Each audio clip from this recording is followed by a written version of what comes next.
Hi, this is Leanne Myers from Myers Design Studio, and today we're going to be finishing up the Amazing Dahlia.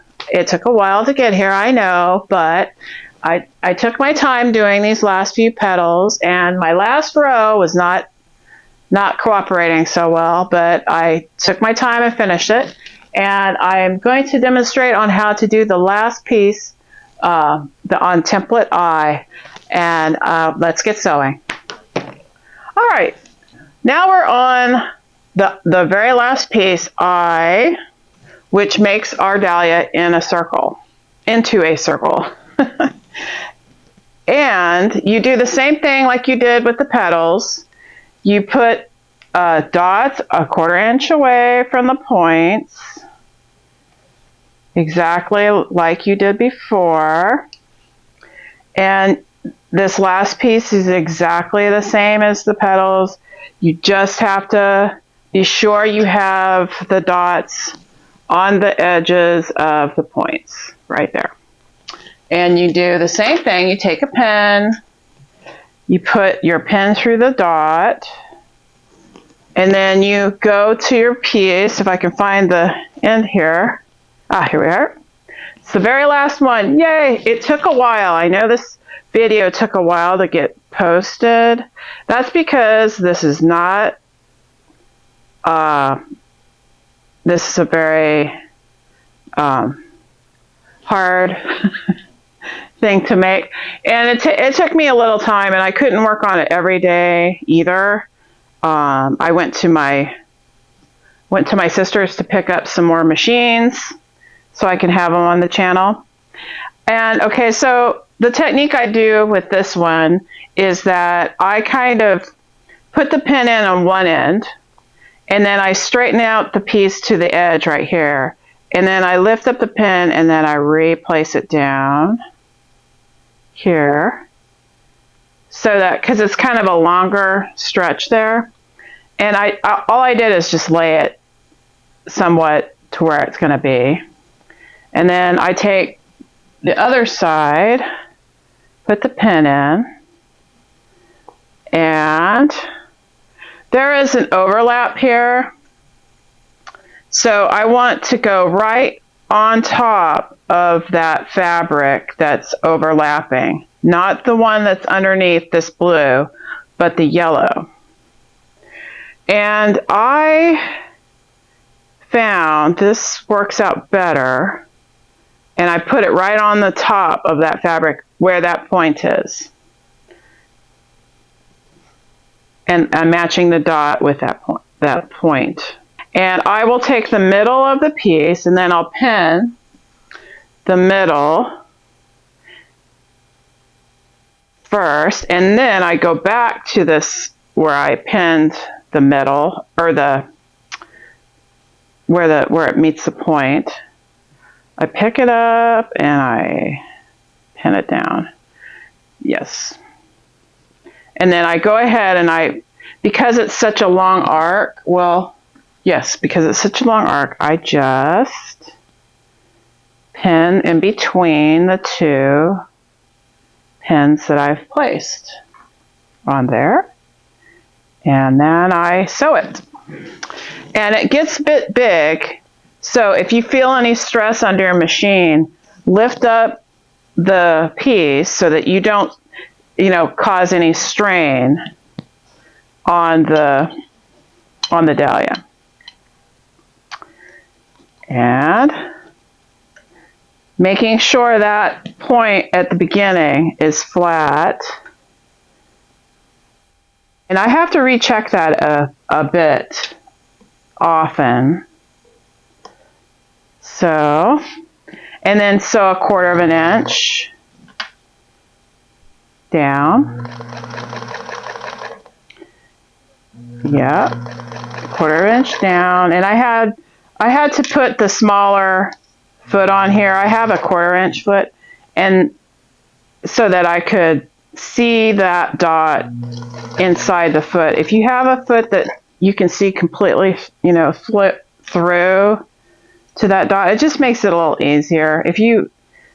For me at least, with the pencil it was a little light. Okay, and so now making sure that's flat underneath there.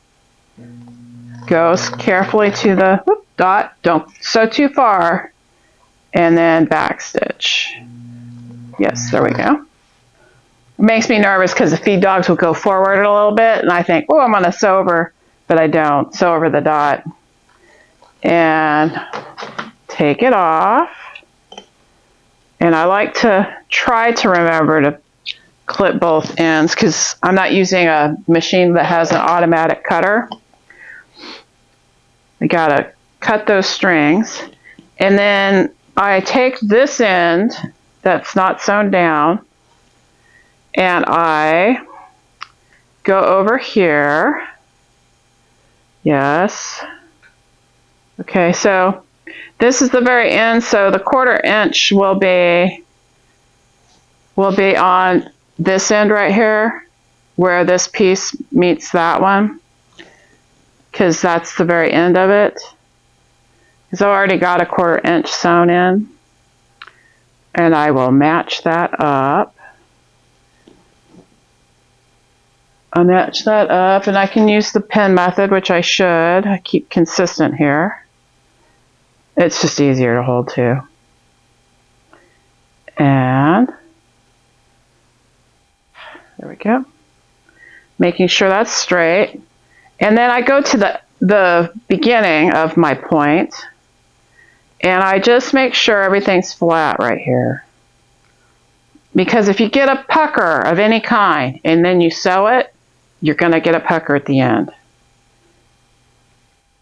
And if you do get a pucker at the end of a point, and that happened to me, because it just happens, right? It happens. Okay, now I'm going to straighten out. Okay, well, let me pin the middle first. Pin the middle so that I can pick up this piece at the end. It just takes patience. But if you get a point that's puckered, don't fret.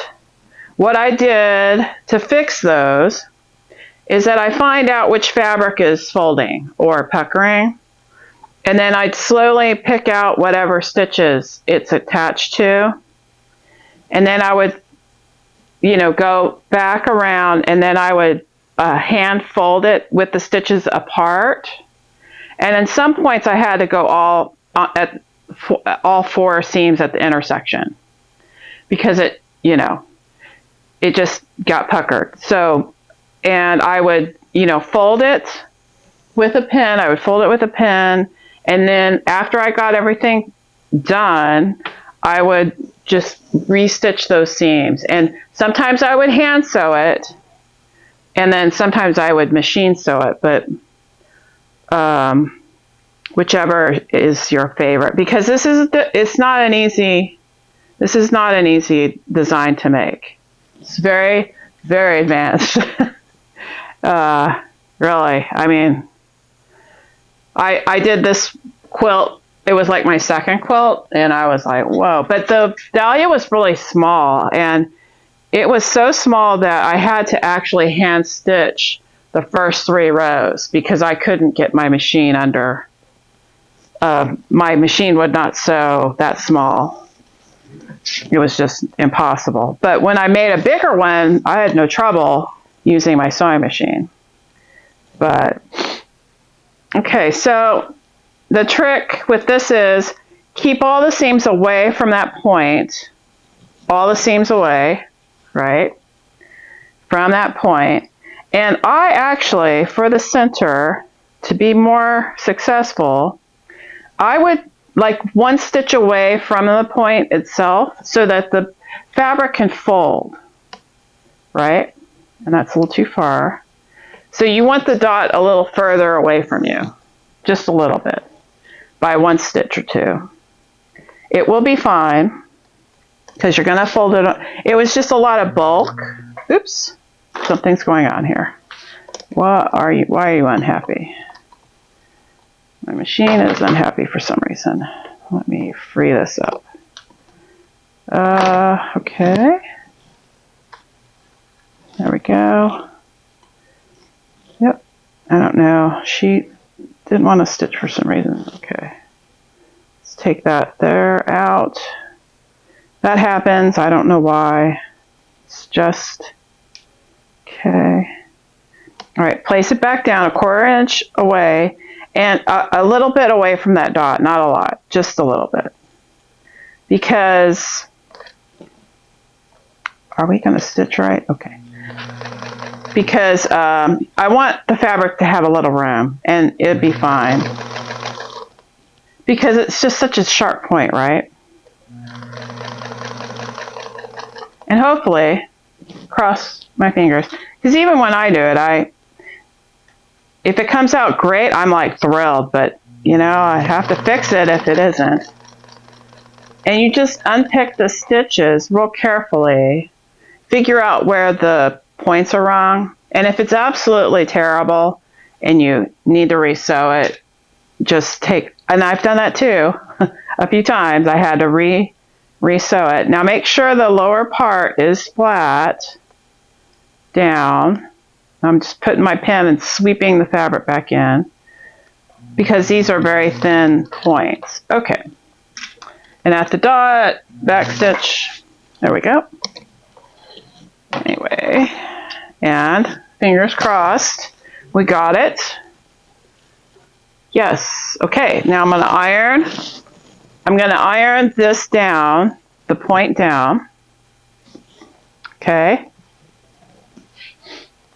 And it's rather magical when you get it done. And you should be really proud of yourself. If you've made this pattern and you tried, and I avoid ironing the ends at this point just for now because I don't want to fold them the wrong way. Because once you iron something, it's a little hard to undo it. Yep, it gets a little difficult. So, and I'm using steam.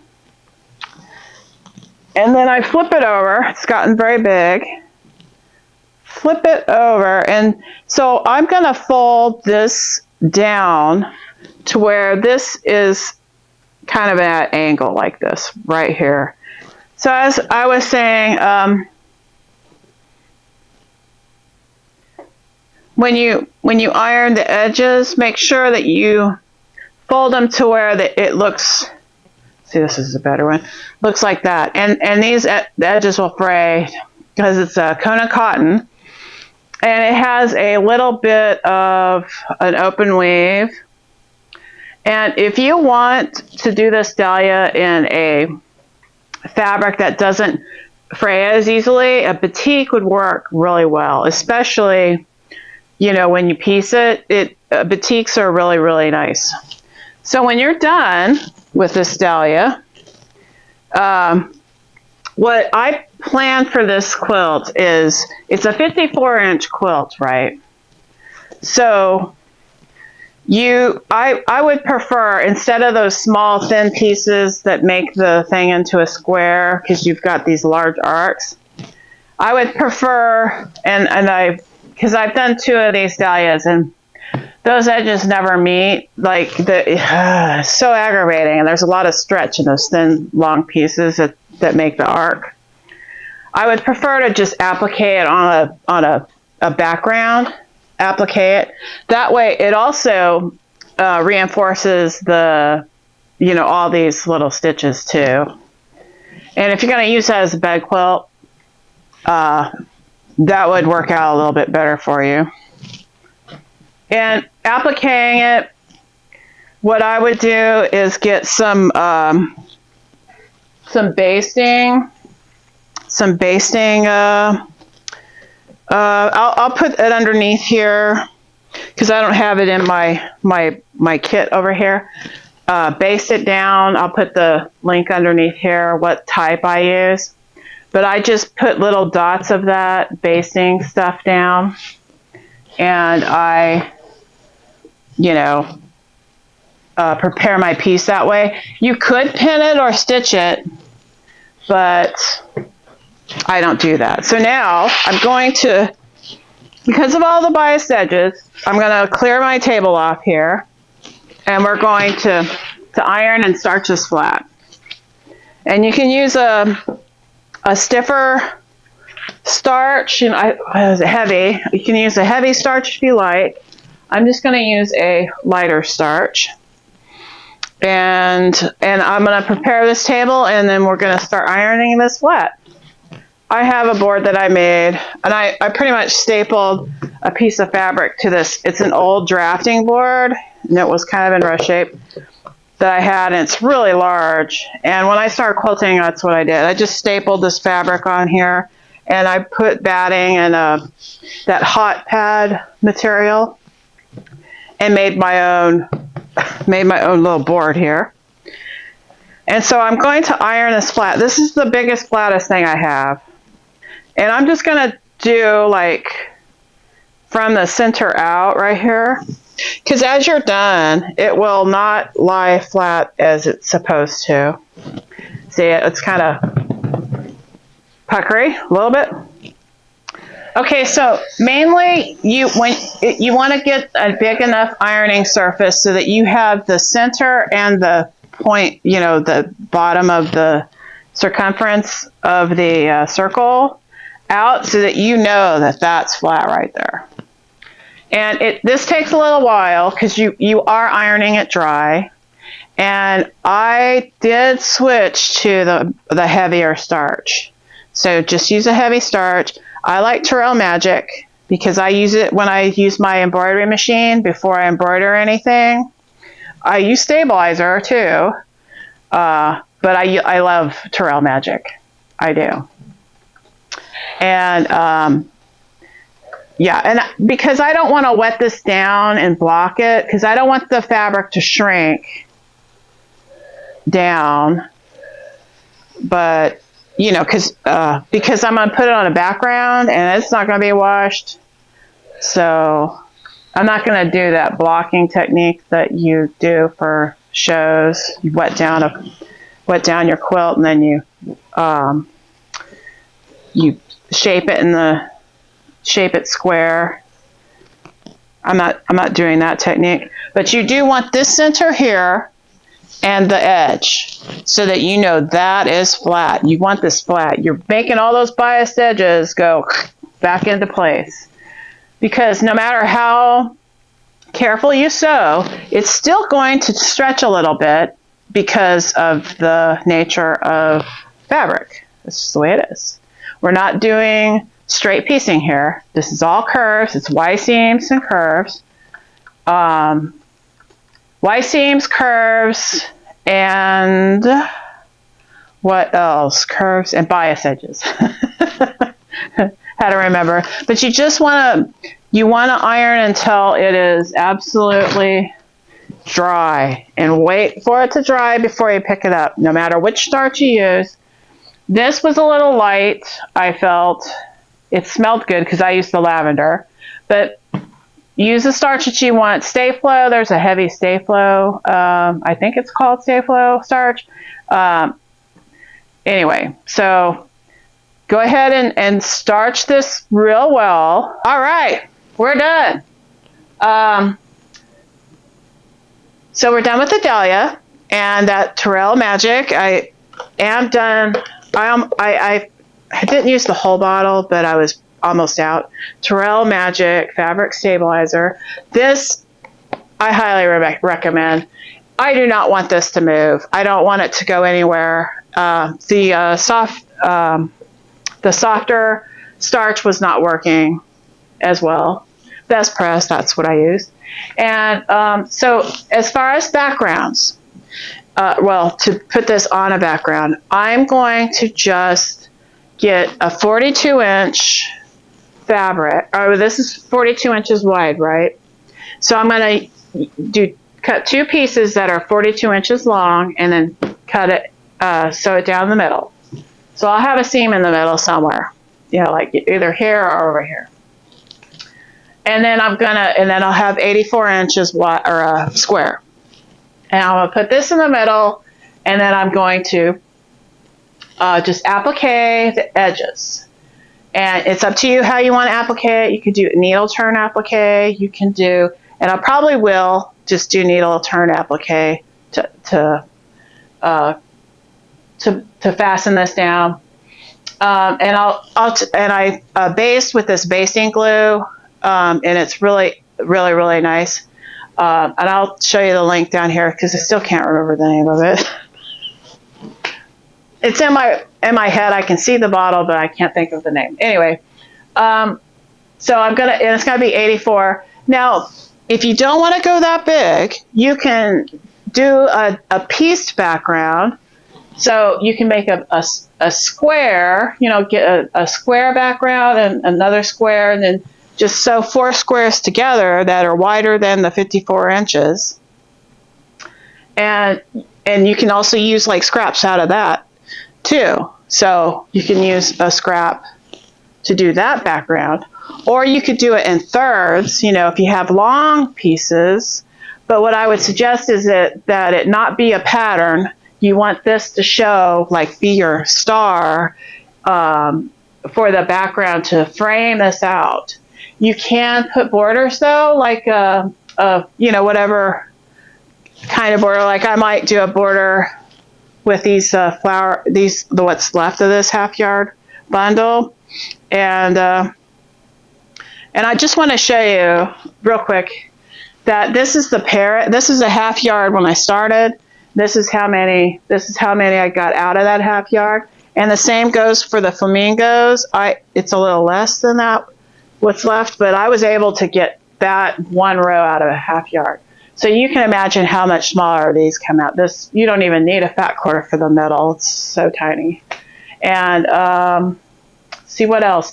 Oh, and the other thing I really, really, really like about this is that because I was still using the half yards and I wanted to keep using up this bundle, I alternated the butterfly at the 2 last rows. I alternated them.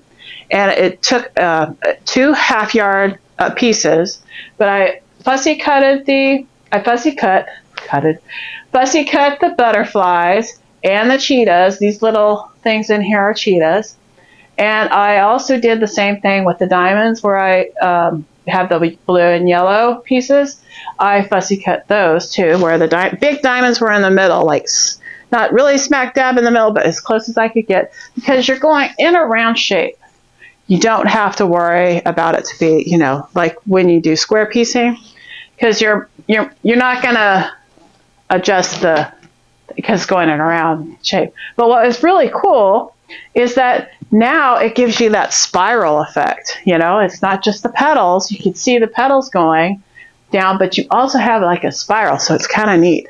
And so whether you make this a wall hanging,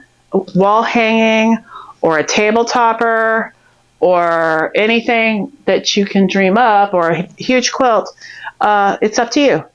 That's why I left the background or off my pattern, because basically, you're going to have to mount this on something larger than it is. So you're going to be the designer here. So it's up to you what you want to do with this. But anyway, I just thought this turned out really great, and I hope you enjoyed making this. This is a super advanced technique, but you'll have bragging rights forever. I did a dahlia, I did. So you can always go back if things aren't working out with other projects in the future. You'll say, but I did this. You have bragging rights. Yes, I did it. Great. Anyway, thank you for watching. Please like and subscribe. I appreciate you being out there, and I look forward to seeing you in the next episode, which, by the way, will be a lot smaller projects. I'm not doing any more really huge ones. This one will be one for, it'll be a while before I do another huge project, but we'll do some smaller ones, and they'll be fun. I look forward to seeing you next time. Thank you for watching. Bye.